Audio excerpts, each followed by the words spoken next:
Hello everyone, स्व अध्ययन पर स्वागत है। आज हम कक्षा 6वीं नादान दोस्त कहानी अध्ययन करेंगे। रचनाकार है प्रेमचंद।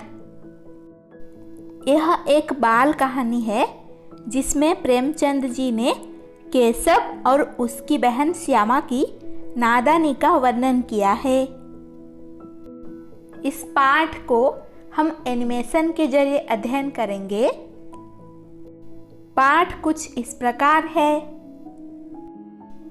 केशव के घर कर्निस के ऊपर एक चिड़िया ने अंडे दिए थे। केशव और उसकी बहन श्यामा दोनों बड़े ध्यान से चिड़िया को वहां आते जाते देखा करते। सवेरे दोनों आंखें मलते कर्निस के सामने पहुंच जाते और चीड़ा और चिड़िया दोनों को वहां बैठा पाते। उनको देखने में दोनों बच्चों को न मालूम क्या मजा मिलता। दूध और जलेबी की सूध भी न रहती थी। दोनों के दिल में तरह तरह के सवाल उठते। अंडे कितने बड़े होंगे, किस रंग के होंगे, कितने होंगे, क्या खाते होंगे, उनमें से बच्चे किस तरह निकल आएंगे, बच्चों के पर कैसे निकलेंगे, घोंसला कैसा है। लेकिन इन बातों का जवाब देने वाला कोई नहीं। न अम्मा को घर के काम धंधों से फुर्सत थी, न बाबूजी को पढ़ने लिखने से। दोनों बच्चे आपस ही में सवाल जवाब करके अपने दिल को तसल्ली दे लिया करते थे। श्यामा कहती, क्यों भैया, बच्चे निकलकर फुर से उड़ जाएंगे। केशव विद्वान जैसे गर्व से कहता, नहीं रे पगली, पहले पर निकलेंगे, बगैर परों के बेचारे कैसे उड़ेंगे। श्यामा, बच्चों को क्या खिलाएगी बेचारी। केशव इस पेचीदा सवाल का जवाब कुछ न दे सकता था।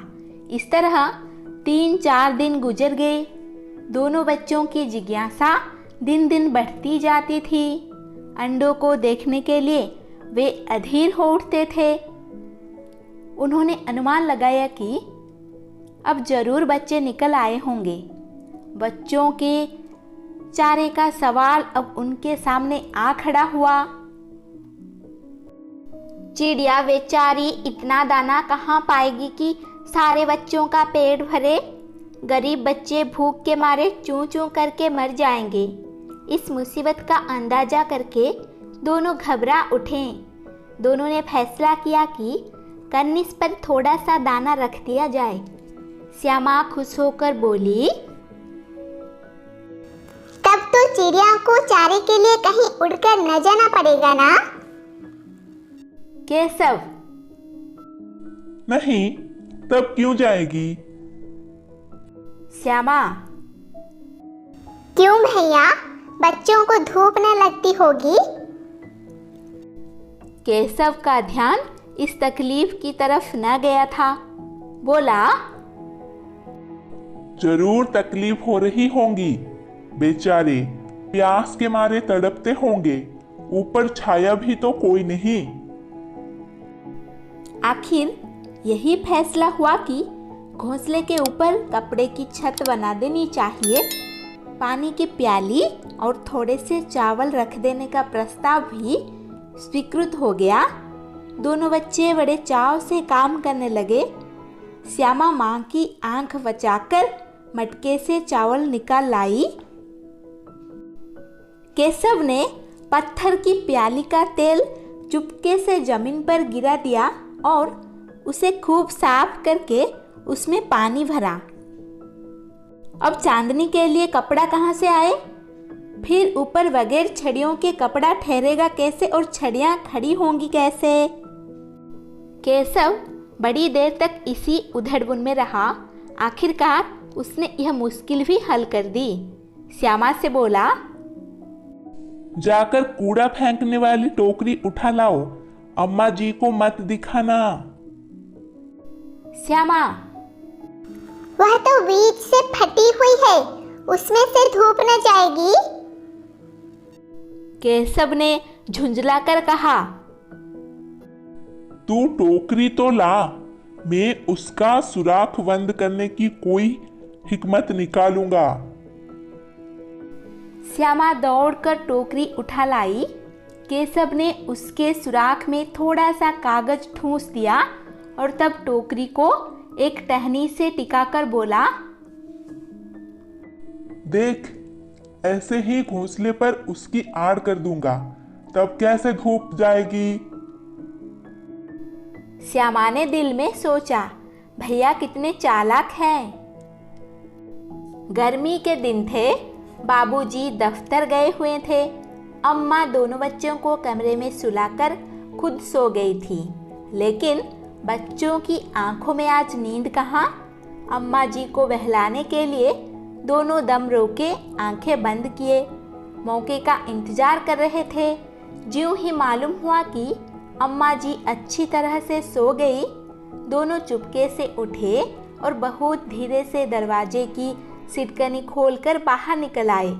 अंडों की हिफाजत की तैयारियां होने लगी। केशव कमरे से एक स्टूल उठा लाया, लेकिन जब उससे काम न चला तो नहाने की चौकी लाकर स्टूल के नीचे रखी और डरते डरते स्टूल पर चढ़ा। श्यामा दोनों हाथों से स्टूल पकड़े हुए थी। स्टूल चारों टांगे बराबर न होने के कारण जिस तरफ ज्यादा दबाव पाता था, जरा सा हिल जाता था। उस वक्त केशव को कितनी तकलीफ उठानी पड़ती थी, यह उसी का दिल जानता था।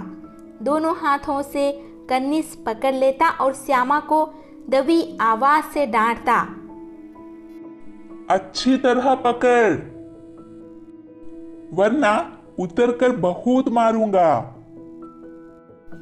मगर बेचारी श्यामा का दिल तो ऊपर कार्निस पर था। बार बार उसका ध्यान उधर चला जाता और हाथ ढीले पड़ जाते। केशव ने ज्यों ही कार्निस पर हाथ रखा, दोनों चिड़ियां उड़ गई। केशव ने देखा कार्निस पर थोड़े तिनके बिछे हुए हैं और उन पर 3 अंडे पड़े हैं। जैसे घोंसले उसने पेड़ों पर देखे थे, वैसा कोई घोंसला नहीं है। श्यामा ने नीचे से पूछा, के बच्चे हैं भैया? केशव ने कहा, 3 अंडे हैं, अभी बच्चे नहीं निकले। श्यामा, जरा हमें भी दिखा दो भैया, कितने बड़े हैं?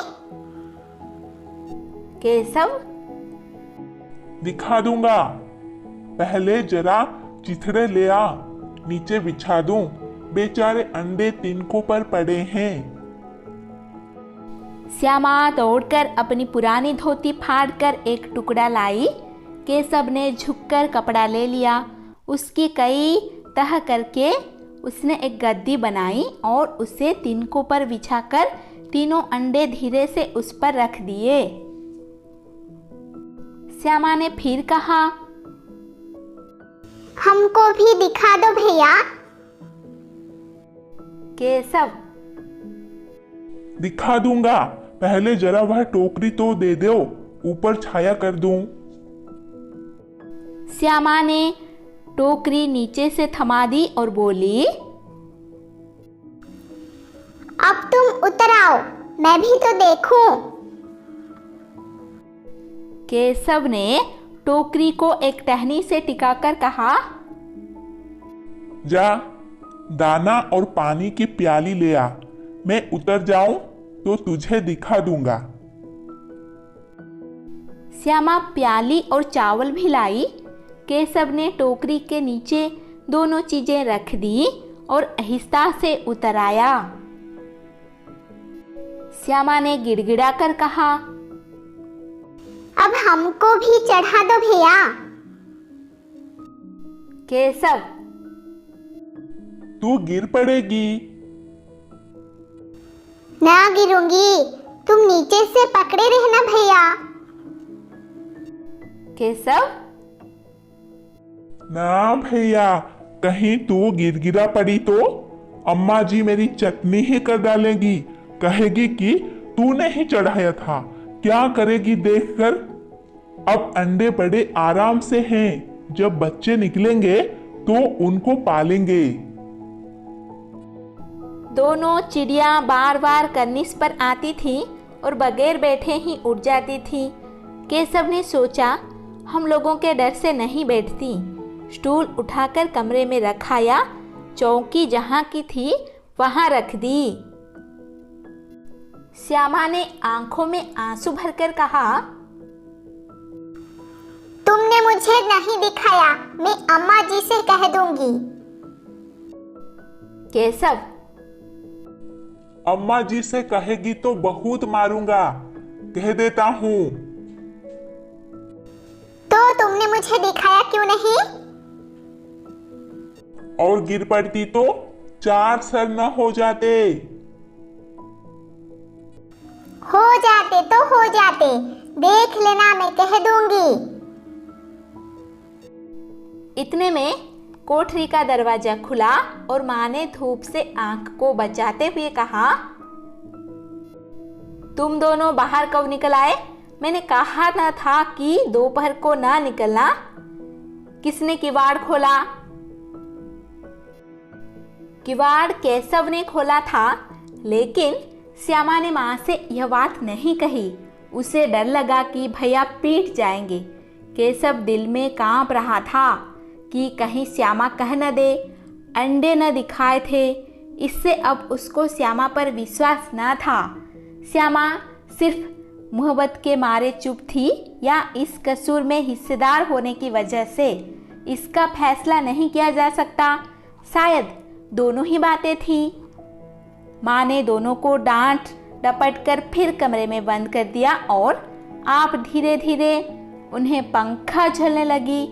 अभी सिर्फ 2 बजे थे। बाहर तेज लू चल रही थी। अब दोनों बच्चों को नींद आ गई थी। 4 बजे एकाएक श्यामा की नींद खुली। किवाड़ खिले हुए थे। वह दौड़ी हुई कनिष्क के पास आई और ऊपर की तरफ ताकने लगी। टोकरी का पता न था। संयोग से उसकी नज़र नीचे गई और वह उल्टे पांव दौड़ती हुई कमरे में जाकर जोर से बोली, भैया, अंडे तो नीचे पड़े हैं, बच्चे उड़ गए। केशव घबराकर उठा और दौड़ा हुआ बाहर आया तो क्या देखता है कि तीनों अंडे नीचे टूटे पड़े हैं और उनसे कोई चूने की सी चीज बाहर निकल आई है। पानी की प्याली भी एक तरफ टूटी पड़ी है। उसके चेहरे का रंग उड़ गया। सहमी हुई आंखों से जमीन की तरफ देखने लगा। श्यामा ने पूछा, बच्चे कहाँ उड़ गए भैया? केशव ने करुण स्वर में कहा, अंडे तो फूट गए। और बच्चे कहाँ गए? केशव, तेरे सर में देखती नहीं है कि अंडों में से उजला उजला पानी निकल आया है? वही तो 2-4 दिनों में बच्चे बन जाते। माँ ने सोटी हाथ में लिए हुए पूछा, तुम दोनों वहां धूप में क्या कर रहे हो? श्यामा ने कहा, अम्मा जी, चिड़िया के अंडे टूटे पड़े हैं। माँ ने आकर देखा और गुस्से से बोली, तुम लोगों ने अंडों को छुआ होगा। अब तो श्यामा को भैया पर जरा भी तरस न आया। उसी ने शायद अंडों को इस तरह रख दिया कि वह नीचे गिर पड़े। इसकी उसे सजा मिलनी चाहिए। बोली, इन्होंने अंडों को छेड़ा था अम्मा जी। माँ ने केशव से पूछा, क्यों रे? केशव भीगी बिल्ली बना खड़ा रहा। माँ, तू वहां पहुंचा कैसे? श्यामा, चौकी पर स्टूल रखकर चढ़े अम्मा जी। केशव, तू स्टूल थामे नहीं खड़ी थी? श्यामा,